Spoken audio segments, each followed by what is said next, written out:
Listen, not to the explosions or the screams, but to the silence that came after. The silence of 2,977 empty chairs at dinner tables that night. The silence of a city buried in its own dust. The silence of a superpower discovering, for the first time in its life, that it could bleed. September 11, 2001, was not just an attack. It was the day two invisible kingdoms, one made of glass and steel, the other carved into mountain caves, collided at 500 miles an hour and set the world on fire for the next 20 years. This is the full story. No shortcuts, no myths. Welcome to Simple Historian. The Kingdom of Caves had a king who once walked the same earth as the Kingdom of Glass. In the 1980s, Osama bin Laden was America's quiet ally. A tall, soft-spoken Saudi millionaire who left his family construction empire to fight the Soviet invaders in Afghanistan. The CIA called him a freedom fighter, sent him money through Pakistan's EC, gave him Stinger missiles that bled Russian helicopters from the sky. When the Soviets fled in 1989, bin Laden returned home a hero. Then came 1991. American troops landed in Saudi Arabia to fight Saddam Hussein. To bin Laden, those boots were blasphemy on the land of Mecca and Medina. The guest had become the occupier. The hero became the enemy.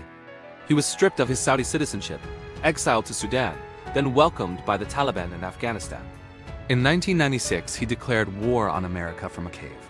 In 1998, he bombed 2 American embassies in Africa, 224 dead. In 2000, he sent a suicide boat into the USS Cole in Yemen, 17 sailors gone. The warnings were everywhere. FBI memos about Arabs in flight schools. CIA chatter about a plot called The Big Wedding. Jordanian intelligence screaming that planes would be used as weapons. But the agencies didn't talk to each other, and the Kingdom of Glass kept dancing. The plan was born in 1996 when Khalid Sheikh Mohammed, a Pakistani raised in Kuwait and educated in North Carolina, walked into bin Laden's camp and said, "Turn passenger jets into missiles." Bin Laden listened, nodded, and gave his blessing. Between 1999 and 2001, 19 men, 15 Saudis, 2 Emiratis, 1 Egyptian, 1 Lebanese slipped into the United States. They rented apartments in Florida, New Jersey, and Virginia. They smiled at flight instructors while learning only how to steer, never how to land. Mohammed Atta, the cold-eyed Egyptian architect, led the teams. Marwan al-Shehi, barely 23, trained beside him. Hani Hanjar could barely pass a Cessna check ride but practiced low dives over Washington. Ziad Jarrah wrote love letters to his German girlfriend even as he prepared to die. They came from middle-class and wealthy families, not slums. Their parents denied everything when the names were released. They trained in Al-Qaeda camps in Kandahar, learned to slit throats with box cutters, prayed for martyrdom, then flew to America on legal visas. Some were watched by the CIA, then lost. 2 lived with an FBI informant in San Diego and were never questioned. On September 9, 2001, Al-Qaeda assassins murdered Ahmad Shah Massoud, the only Afghan warlord who could have stopped the Taliban. The stage was set. Tuesday, September 11, 2001. The sky over the East Coast was flawless blue. American Flight 11 left Boston at 7:59 a.m. with 81 passengers and 5 hijackers. At 8:14, United Flight 175 took off from the same airport. At 8:20, American Flight 77 left Washington Dulles. At 8:42 minutes, late United Flight 93 lifted off from Newark. That delay saved the capital. 8 hours 46 minutes and 20 seconds a.m., Flight 11, traveling at 490 miles per hour, struck the North Tower between floors 93 and 99. 10,000 gallons of jet fuel exploded. A fireball shot out the east and south sides. People on the street thought a bomb had gone off inside the building. 8:55 a.m. The Port Authority announced it was an accident and told people in the South Tower to stay at their desks. A fatal mistake. 9 hours 3 minutes and 2 seconds a.m. in front of millions watching live television. United Flight 175 banked hard and buried itself into the South Tower between floors 77 and 85. The orange fireball blooming on screens told the world this was no accident. President Bush, reading to schoolchildren in Florida, was whispered the news: America is under attack. He stayed in the classroom another 7 minutes. 9:28 a.m. Ziad Jarrah and his team stormed the cockpit of United 93. But because of the delay, Passengers were already hearing on airphones what had happened in New York. They decided to fight. 9 hours 37 minutes and 46 seconds a.m. American Flight 77 completed a 330-degree descending turnover Washington and slammed into the Pentagon at 530 miles per hour. 125 people inside died instantly. 9 hours 59 minutes and 4 seconds a.m. The South Tower, the second one hit, collapsed first. 56 minutes after impact, the floors pancaked straight down in 10 seconds. 1 billion tons of steel and concrete became powder. 10 hours 3 minutes and 11 seconds a.m. United Flight 93, upside down at 580 miles per hour, hit an empty field in Shanksville, Pennsylvania. Passengers had stormed the cockpit shouting, "Let's roll!" They saved hundreds, maybe thousands in Washington. 10 hours 28 minutes and 22 seconds a.m. The North Tower fell. 102 minutes after the first plane struck, both towers were gone. 17,000 people had been inside the complex. Most escaped the towers themselves, but 2,977 did not. 441 were firefighters and paramedics who ran upward while everyone else ran down. Lower Manhattan became a gray blizzard. Dust clouds rolled through streets like a pyroclastic flow. People ran with wet rags over their faces. The air tasted of burnt plastic, jet fuel, and human remains.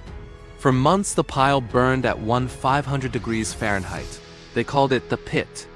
Rescue dogs wore booties because the metal was still molten weeks later.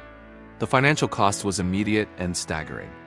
The New York Stock Exchange stayed closed for 4 days, the longest shutdown since the Great Depression. When it reopened on September 17th, the Dow fell 684 points in one day. Airlines lost $1.4 billion a week and laid off 100,000 people.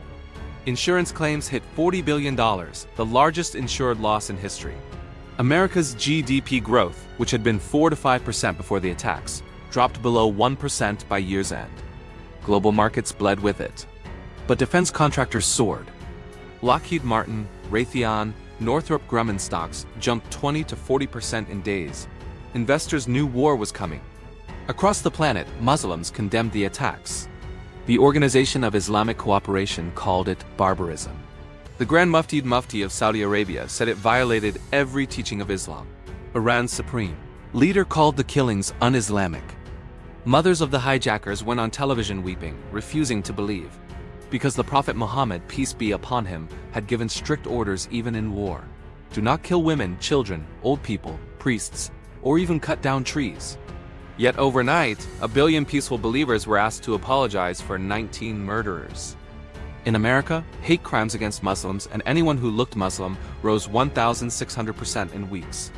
Sikh men were murdered because they wore turbans. Mosques were burned. Women in hijab were spat on. "Go back to your country" became a daily scream. Islamophobia was baked into laws, media, and airport security for a generation. On September 14th, President Bush stood on the rubble with a bullhorn. "I can hear you. The rest of the world hears you. And the people who knocked these buildings down will hear all of us soon." Congress gave him authorization to use military force anywhere, against anyone, forever. The Taliban were given an ultimatum: hand over bin Laden. They asked for evidence. America refused. On October 7, 2001, less than a month after the attacks, American bombs began falling on Afghanistan. Kabul fell in weeks. A new government under Hamid Karzai, a photogenic former Unocal consultant and CIA favorite, was installed in Bonn, Germany.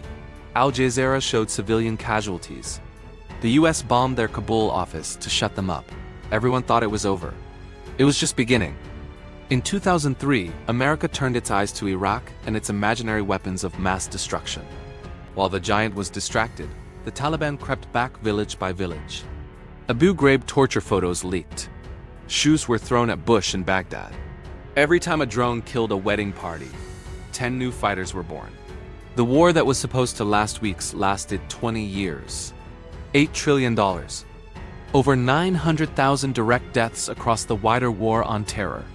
4.5 million dead when you count disease and starvation. 38 million refugees, one of the largest displacements in human history. On May 2, 2011, Navy SEALs flew into Abbottabad, Pakistan, in stealth helicopters. Bin Laden was not in a cave.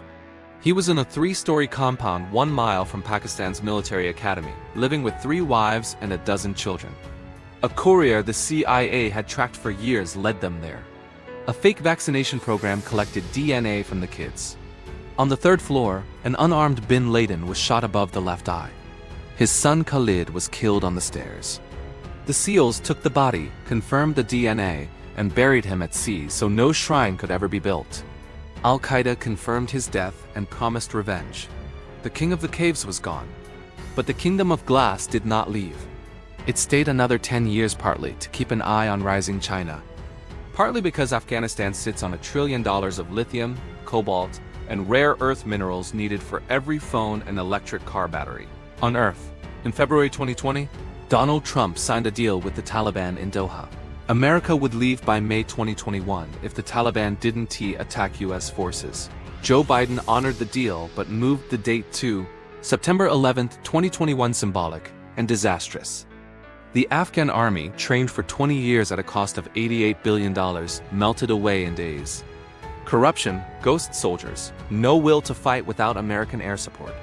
On August 15, 2021, the Taliban walked into Kabul almost unopposed. The same black turbans, the same old Kalashnikovs, the same unbroken smiles. The last American soldier, Major General Chris Donahue, boarded the last C-17 in the dark on August 30th. 20 years after 9/11, the Kingdom of Caves had won. Today, women are banned from schools and most jobs. Music is outlawed again. The economy has collapsed. Famine stalks the land. Al-Qaeda operates quietly in the east. The graveyard of empires has claimed another. 2 kingdoms collided that morning. One lost its towers and its certainty. The other lost its king but kept its mountains. And the rest of us, refugees, soldiers, widows, orphans, taxpayers, are still paying the price of the silence that followed the fall. Thank you for staying until the very end. This is Simple Historian. History is never simple, but the truth always matters. See you in the next one.